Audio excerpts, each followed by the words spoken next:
नमस्कार दोस्त, मैं शिव कुमार यादव आपके बीच आज पढ़ेंगे प्राचीन भारत मौर्य वंश का दूसरा वीडियो है। पहला वीडियो अपलोड कर चुके हैं, उसको देखने के बाद पूर्ण रूप से ये वीडियो समझ में आएगा। तो अगले वीडियो में हम लोग पढ़े हैं कि चंद्रगुप्त मौर्य ने अपना अंतिम समय स्वर्ण-बेलगोला में बिताते हैं और जो है कि जैन धर्म के अनुसार शिलेखन विधि से अपना प्राण जो है कि 298 BC में त्याग देते हैं। तो बहुत सारा कंपटीशन में पूछता है कि शिलेखन विधि, तो इसको याद रखें। शिलेखन विधि का मतलब होता है कि शिलेखन विधि जो है कि 298 BC में उन्होंने अपना प्राण त्याग दी। तो शिलेखन विधि का मतलब ये होता है कि अपना भोजन त्याग देना, जल त्याग देना, उसके बाद इन्होंने अपना प्राण त्याग दिया। अब 298 में इनका पुत्र, याद रखें, इनका पुत्र जो है कि बिंदुसार। तो बिंदुसार जो है कि 298 में मगध के गद्दी पर बढ़ते हैं। तो बिंदुसार के माता का नाम जो है कि दुधारा था, याद रखें, दुधारा था। दुधारा जो घनानंद के पुत्री रहती हैं, वो घनानंद जो इनके पिता चंद्रगुप्त मौर्य ने जो है कि 322 BC में युद्ध करके पराजित करते हैं, उन्हीं का जो है कि ये दुधारा पत्नी रहती है और उनका पुत्र जो है कि बिंदुसार रहते हैं। अब क्या है कि बिंदुसार अपने पिता की तरह, यानी अपने पिता चंद्रगुप्त मौर्य की तरह जैन धर्म के अनुसार गद्दी पर बैठे और अपने आप को बिंदुसार ने सिंह सेन की उपाधि धारण की। याद रखें, सिंह सेन की उपाधि धारण की। तो सिंह सेन, अगर पूछा जाए कि जैन धर्म में सिंह सेन किसको कहा गया है, तो वो जो है कि बिंदुसार को कहा गया है। और यही कन्फ्यूज होता है। और सिंह किसको कहा गया है जैन धर्म में, तो सिंह जो है कि महावीर स्वामी को कहा गया है, जो महावीर स्वामी ने जैन धर्म का 24वां तीर्थकार रहते हैं या वास्तविक संस्थापक रहते हैं, महावीर स्वामी। तो यहाँ कन्फ्यूज नहीं होना है, यहाँ क्लियर करना है कि सिंह किसको बोला गया तो महावीर स्वामी को, अगर सिंह सेन किसको बोला गया तो वो जो है कि बिंदुसार को। यहाँ तक क्लियर हो गया। अब क्या है कि बिंदुसार ने अपने शासनकाल में 16 जो है कि युद्ध किया। कितने युद्ध किया? 16 युद्ध किया। तो 16 युद्ध करने के बाद अपने आप को जो है कि अमित्रघात कहा। याद रखें, अमित्रघात कहा। तो अमित्रघात का मतलब होता है शत्रु विनाशक। तो यहाँ तक ये होता है कि कौन शासक को जो है अमित्रघात कहा गया है, तो वो है कि बिंदुसार। तो बिंदुसार अपने जीवन में जो है कि 16 शादी की, यानी 16 पत्नी रहती हैं। याद रखें, 16 पत्नी रहती हैं। तो 16 पत्नी में सबसे महत्वपूर्ण पत्नी जो है कि सुभद्रा। याद रखें, सुभद्रा, और लास्ट में इसको गी बोलते हैं, सुभद्रा गी या जो है कि धर्मा। तो इन्हीं के पुत्र रहते हैं अशोक। याद रखें, इन्हीं के पुत्र रहते हैं अशोक। अब जो है कि आते हैं बिंदुसार के, और थोड़ा जानकारी लेते हैं कि जो महत्वपूर्ण एग्जाम में जो क्वेश्चन बनते हैं उसके बारे में समझना है। अब बिंदुसार को बोला जाता है कि महान पुत्र के पिता कौन है या महान पिता का पुत्र कौन है, तो ये कन्फ्यूज करता है। तो यहाँ कंफर्म रखना है कि महान पुत्र यानी अशोक के पिता बिंदुसार, और महान पिता का पुत्र यानी महान पिता यानी चंद्रगुप्त मौर्य का पुत्र जो है कि बिंदुसार। तो यहाँ हम एक बना दे रहे हैं, आप इसके माध्यम से समझ जाइए कि महान, याद रखें, महान पिता चंद्रगुप्त, याद रखें, चंद्रगुप्त मौर्य के पुत्र जो है कि बिंदुसार। याद रखें, बिंदुसार। और महान, याद रखें, महान पुत्र अशोक के पिता। याद रखें, अशोक के पिता कौन? बिंदुसार। तो यहाँ आपको कन्फ्यूजन नहीं होना चाहिए। याद रखें कि महान पिता चंद्रगुप्त मौर्य के पुत्र बिंदुसार और महान पुत्र अशोक के पिता बिंदुसार। तो ये कन्फ्यूज करता है कि महान पुत्र का पिता कौन है या महान पिता का पुत्र कौन है। तो ये जो है कि इनको उपाधि दी है बिंदुसार को। तो यहाँ कन्फ्यूज नहीं होना है, यहाँ थोड़ा समझ लेना है इस बात को। अगले क्रम में बढ़ते हैं कि जिस प्रकार चंद्रगुप्त मौर्य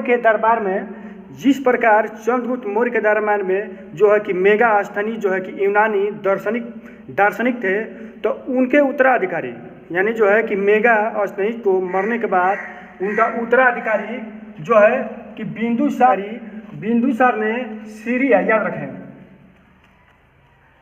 सीरिया के शासक से ये निवेदन की कि हमको मेगा अस्तनीक की तरह एक दार्शनिक चाहिए, और याद रखें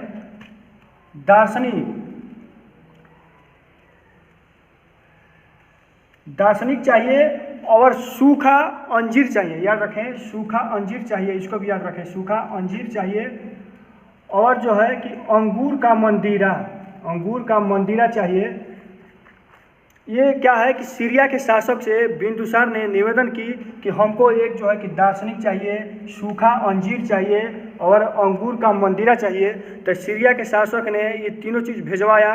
तो जो दार्शनिक भिजवाया, तो दार्शनिक का नाम था, वो बहुत सारा कंपटीशन में पूछा जाता है कि जो सीरिया के शासक ने बिंदुसार के दरबार में भेजा, यानी मेगा अस्तनीक के उत्तराधिकारी, तो उसका नाम था डाईमेकस, याद रखें डाईमेकस। तो ये बहुत सारा कंपटीशन में पूछा गया है कि जो सीरिया के शासक ने जो दार्शनिक भिजवाया उसका नाम क्या था, तो डाईमेकस। वो किसके दरबार में आया था, तो वो जो है कि बिंदुसार के दरबार में आया था। और किसके उत्तराधिकारी, तो मेगा अस्तनीक के उत्तराधिकारी। तो यहाँ तक कंफ्यूज नहीं होना है। अब क्या है कि बिंदुसार के शासनकाल में सबसे महत्वपूर्ण घटना क्या है, उसके बारे में समझ लेते हैं। सबसे महत्वपूर्ण घटना है तक्षशिला, याद रखें तक्षशिला जो है कि चंद्रगुप्त मौर्य के शासनकाल में जो 4 प्रांत में विभाजित किया गया था, जैसे आपका उत्तरी प्रांत, उत्तरी पंथ, दक्षिणी पंथ, पूर्वी पंथ और अवंती। तो वहीं तक्षशिला के क्षेत्र में जो है कि जो वहाँ का राज्यपाल बनाए गए थे, तो उनके समीप या उनके जो है खिलाफ जो है कि चुनौती देना शुरू कर दिया गया। जब चुनौती देना शुरू कर दिया गया, तो उस चुनौती को दबाने के लिए जो है कि बिंदुसार ने, याद रखें बिंदुसार ने अपना पुत्र, यानी बड़ा पुत्र जिनका नाम था सुसीम, याद रखें सुसीम था, तो सुसीम को जो है कि तक्षशिला भेजा गया कि वहाँ शांति व्यवस्था बनाने के लिए। लेकिन सुसीम ने वहाँ असफल रहा और इनके जाने की वजह से और विद्रोह होने लगा। तो ये सुसीम ने वहाँ जा कर के असफल हो जाते हैं। तो फिर लास्ट में जो है कि अशोक को भेजा जाता है, याद रखें ये बहुत सारा कंपटीशन पूछा गया है कि लास्ट में अशोक को भेजा गया। तो अशोक ने अपने कर्मनिष्ठा और सत्य का परिचय देते हुए वो शांति व्यवस्था में प्रदान की। जब शांति व्यवस्था प्रदान की, तो अशोक को अवंती का राज्यपाल घोषित किया जाता है, क्योंकि ये बताया जाता है कि वो शांति व्यवस्था करने के बाद अशोक को ये बताया गया कि अशोक ने जो है प्रशासनिक व्यवस्था में सही सफलतापूर्वक अपना कार्य निर्वहन करेगा। तो अशोक को जो है कि अवंती, याद रखें अवंती का राज्यपाल घोषित किया गया। तो बहुत सारा कंपटीशन पूछा गया है कि अशोक जो है कि अशोक को राजा बनने से पहले वो कहाँ का राज्यपाल था, तो वो है अवंती क्षेत्र का राज्यपाल था। तो ये क्लियर हो गया। अब जो है कि बिंदुसार को 273 बीसी में मृत्यु हो जाती है, याद रखें 273 बीसी में मृत्यु हो जाती है। तो उसके बाद ये होने लगता है कि भाई अब राजा कौन बनेगा, बिंदुसार के उत्तराधिकारी कौन बनेगा। तो ये जो है क्योंकि बिंदुसार के जो 16 पत्नी रहती हैं, तो 16 पत्नी में उनका 101 पुत्र रहते हैं। तो इसमें जो बड़ा पुत्र था, तो बड़ा पुत्र का जो सुसीम था, तो नियम ये था कि सुसीम जो बड़ा पुत्र रहता है वही उत्तराधिकारी बनता है। लेकिन ये तक्षशिला जो है कि जो विद्रोह हुआ था, तो इस तक्षशिला में ये जो है कि असफल रहा, इसलिए जो है कि सुसीम को न बना करके जो 100 लड़के हैं, तो 100 लड़कों में परीक्षण किया गया कि कौन राजा योग्य है, उसको जो है कि बनाया जाएगा। तो ये 100 में 4 वर्ष लग गया। जब 4 वर्ष लग गया, तो 4 वर्ष बाद यानी 273 में 4 वर्ष माइनस करेंगे तो 269 बीसी में अशोक को राजा बनाया गया। अशोक को राजा बनाया गया। तो अब अशोक के बारे में पढ़ेंगे थोड़ा, उसके बारे में वो नियुक्त किया जाता है 259 बीसी में जो है कि अशोक शासक बनाए जाते हैं मगध का, याद रखें मगध का, यानी जो है कि बिंदुसार के उत्तराधिकारी अशोक बनाए गए। तो अशोक के नाम से बहुत जगह बहुत एग्जाम में पूछा गया है कि अशोक नाम कहाँ मिला। तो वो जो है कि आपका मास्की, याद रखें मास्की या गुर्जर जो है कि अभिलेख है, वहाँ से अशोक का नाम जो है कि प्रचलित हुआ। ऐसे भी अगर अशोक वर्धन नाम भी बताया जाता है। तो अशोक वर्धन जो है कि आपका पुराणों से मिलता है, लेकिन महत्वपूर्ण जो है कि मास्की और गुर्जर अभिलेख से अशोक मिला, तो अशोक ही महत्वपूर्ण है। अब जो है कि अशोक के जीवन काल में सबसे महत्वपूर्ण घटना क्या है उसके बारे में समझ लेते हैं कि अशोक जो है कि अपने शासन के 8 वर्ष पूर्ण करने के बाद जब 9वां वर्ष में प्रवेश करते हैं, तो 261 BC, याद रखें 261 BC में जब कलिंग का युद्ध होता है, तो कलिंग जो है कि उड़ीसा के क्षेत्र में है, तो उस कलिंग का राजधानी जो है कि तोसली था, याद रखें तोसली। तो तोसली में 261 में जो है कि युद्ध किया जाता है। तो उस समय युद्ध के दौरान लाखों लोग मारे गए, लाखों लोग को बंदी बनाया गया। जब अशोक ने युद्ध स्थल पहुंचते हैं तो वहाँ देखते हैं कि बहुत सारे लोग मरे पड़े हैं, किसी का हाथ नहीं है तो किसी का पाँव नहीं है तो किसी का पैर कट गया है, तो कोई मरने के लिए तड़प रहा है तो कोई पानी के लिए तड़प रहा है। तो ये देख करके अशोक ने वहीं प्रतिज्ञा की कि अब जो है कि हम युद्ध छोड़ करके अब धर्म रास्ते को अपनाएंगे, धर्म के माध्यम से चलेंगे। तो उसी वक्त उन्होंने प्रण लिया कि अब हम धर्म अपनाएंगे। तब यहाँ कन्फ्यूज होता है, यहाँ देखना है कि अशोक के जो पिता थे बिंदुसार और उनके दादा जो है कि चंद्रगुप्त मौर्य, वो दोनों जो है कि जैन धर्म के अनुयायी थे, याद रखें वो दोनों जो है कि जैन धर्म के अनुयायी थे। लेकिन अशोक ने वहाँ बौद्ध धर्म अपना लेता है, तो यहाँ कन्फ्यूज नहीं होना है। अशोक ने बौद्ध धर्म अपना लेते हैं और बौद्ध धर्म जो है कि उपगुप्त से दीक्षा ली। जो बौद्ध ग्रंथी थे उपगुप्त, उनसे उन्होंने दीक्षा ली, याद रखें दीक्षा ली, और जो है कि बौद्ध धर्म अपना लिया।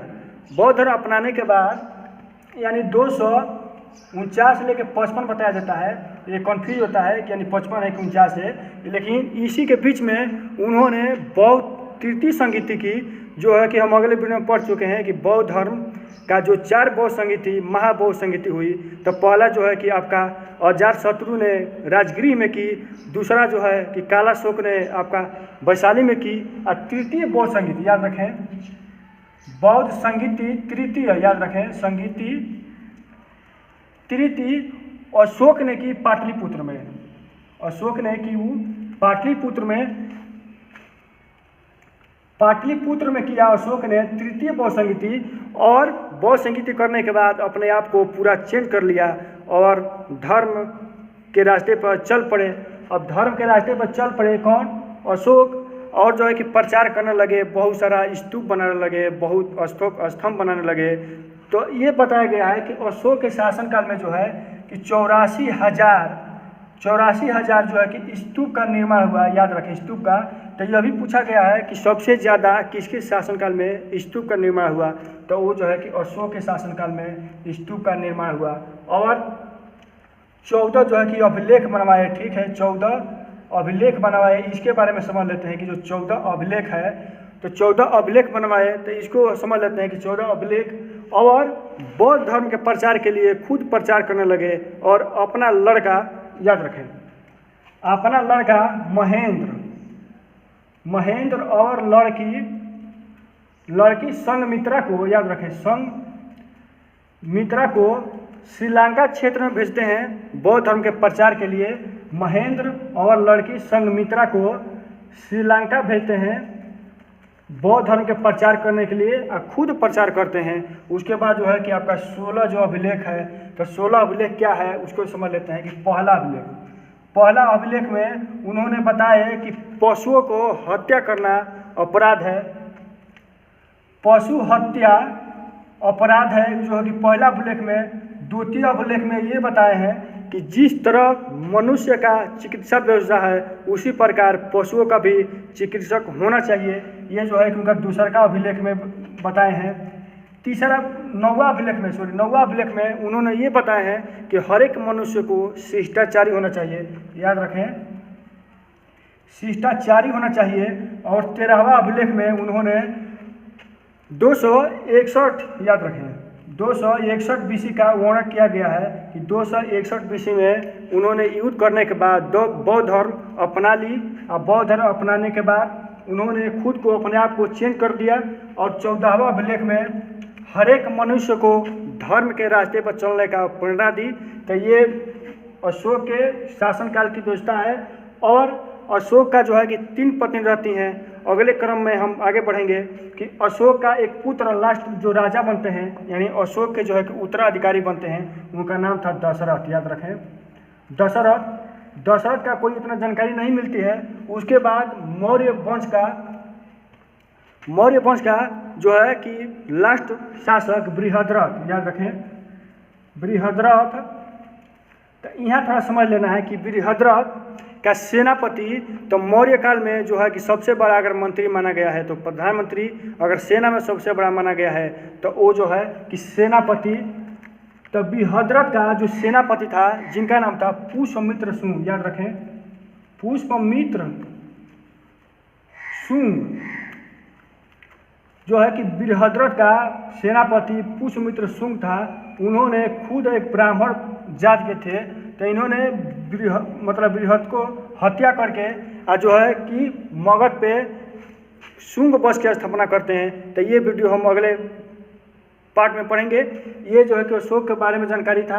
अब जो है कि अशोक ने आपका 13वां अभिलेख में ये भी बताए हैं कि जब 261 BC में हमने युद्ध किया, तो वो जो कलिंग था, तो कलिंग को जो है कि अपने जो 4 प्रांत बनाया गया था, उसमें इन्होंने कलिंग को स्थापना की और 5 प्रांत बना दिए।